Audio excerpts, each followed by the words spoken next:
Hey, what's up everyone? Welcome to my channel. If you try to measure everything, that could take a lot of work and you might end up not knowing which number to focus on. Often, measurements are self-contradictory too. You might be wanting to increase qualities and reduce costs and be measuring both. But then, which one do you give priority to? And of course, if you do get your cost down, you need to make sure it is not affecting your qualities or anything else important. Never measure or try to interpret just one number without context. So in this video, I will be sharing how to measure the right things in the inventory planning process improvements. Let's begin.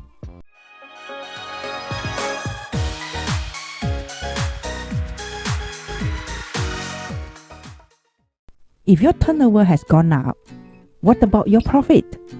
Maybe someone's been cutting prices in order to sell more. And if your numbers employed have gone up, is that good or bad? It depends on your turnover. Even some things like complaints may have gone up because you're getting better at listening to your customers or doing some ambitious work. So, never measure just one number. There's something hard to resist about numbers. When you hear that your local school is 5% worse than the other one in the next neighborhoods to you, immediately you feel unhappy. But actually, what does worse mean? And is 5% very significant? Was it just a blip when usually it is better than other schools? And maybe your school is worse at one thing, but they are better in other ways. They are more important. How do we know that the school down the road isn't just better at playing the game, so they are getting a better score at the cost of areas that aren't measured?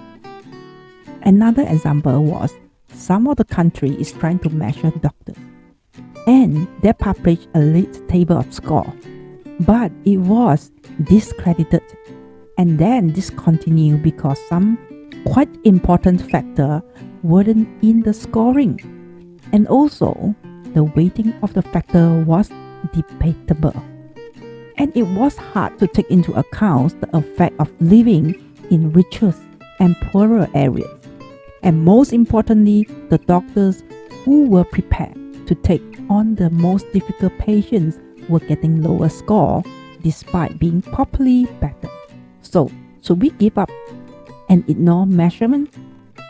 Well, without measurements, we haven't really got anything at all. But the thing is not to judge people from the measurements, but to take measurements as a starting point. A start of asking why. Why has that doctor got a lower score? Why did the school get better results?